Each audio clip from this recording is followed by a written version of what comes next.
Hello friends, अपना भक्ति channel में आप सभी का स्वागत है।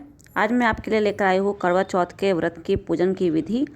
और तो कथा शुरू करने से पहले अगर आप मेरे चैनल पर नए हैं तो प्लीज़ मेरे चैनल को सब्सक्राइब कर लीजिएगा और वीडियो पसंद आया तो लाइक ज़रूर करिएगा। तो चलिए शुरू करते हैं करवा चौथ के व्रत की कथा।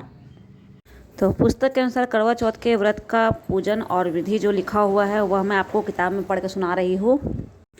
कार्तिक कृष्ण पक्ष की चतुर्थी को करवा चौथ कहते हैं। इसमें गणेश जी का पूजन करके उन्हें पूजन दान से प्रसन्न किया जाता है। इसका विधान चैत्र की चतुर्थी में लिख दिया गया है, परंतु विशेषता यह है कि इसमें गेहूं का करवा भर के और विवादित लड़कियों के यहाँ चीनी के करवे पीहर से भेजे जाते हैं।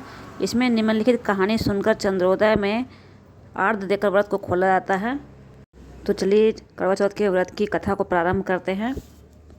एक साहूकार के 7 लड़के और एक लड़की थी। सेठानी के सहित उनकी बहुओं और बेटी ने करवा चौथ का व्रत रखा था। रात्रि को साहूकार के लड़के भोजन करने लगे तो उन्होंने अपनी बहन से भोजन करने के लिए कहा। इस पर बहन ने उत्तर दिया, भाई अभी चांद नहीं निकला है, उसके निकलने पर आर्घ्य देकर भोजन करूंगी। बहन की बात सुनकर भाइयों ने क्या काम किया कि नगर के बाहर जाकर अग्नि जला दी और छलनी ले जाकर उसमें से प्रकाश दिखाते हुए उन्होंने बहन से कहा कि बहन चांद निकल आया है, आर्घ्य देकर भोजन जीम लो। यह सुनकर उसने अपनी भाभीियों से कहा कि आओ तुम भी चंद्रमा को देख कर आर्घ्य दे लो, और परंतु वे इस कारण को जानती थी। उन्होंने कहा, भाई जी अभी चांद नहीं निकला, तेरे भाई तेरे से धोखा करते हुए अग्नि का प्रकाश छलनी से दिखा रहे हैं।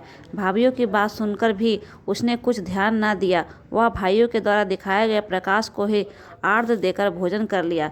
इस प्रकार व्रत भंग करने से गणेश जी उस पर अप्रसन्न हो गए।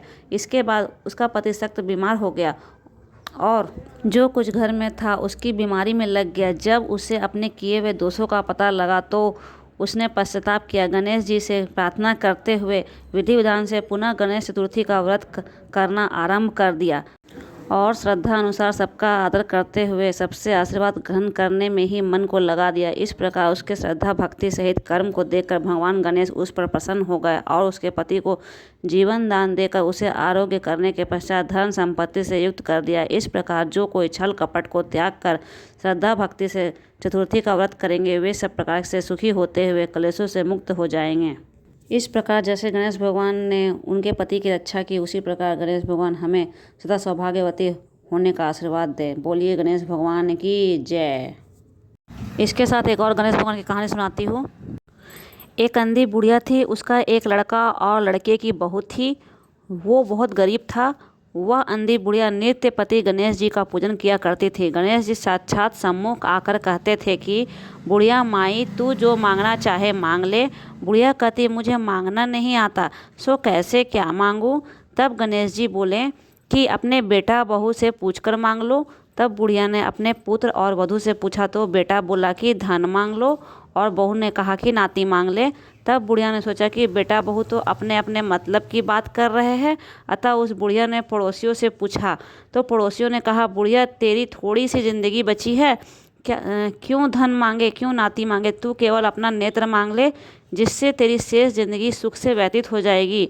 उस बुढ़िया ने बेटे और बहू के तथा पड़ोसियों की बात सुनकर घर जाकर सोचा, जिसमें बेटा और बहू और मेरा सबका भला हो वह मांग लूँ और मतलब की चीज़ भी मांग लूँ। जब दूसरे दिन श्री गणेश जी आए और बोले, बोल बुढ़िया क्या मांगती है, हमारा वचन है जो तू मांगेगी सो ही पाएगी। गणेश जी के वचन सुनकर बुढ़िया बोली कि गणराज यदि आप मुझ पर प्रसन्न हैं तो मुझे 9 करोड़ की माया दे, निरोगी काया दे, अमर सुहाग दे, आँखों में प्रकाश दे, नाती पोता दे और मेरे समस्त परिवार को सुख दे और अंत में मोक्ष दे। बुढ़िया की बात सुनकर गणेश जी बोले, बुढ़िया माँ तूने मुझे ठग लिया, खैर जो कुछ तूने मांग लिया वह सब तुझे मिलेगा। यूं कहकर गणेश जी अंतर ध्यान हो गए।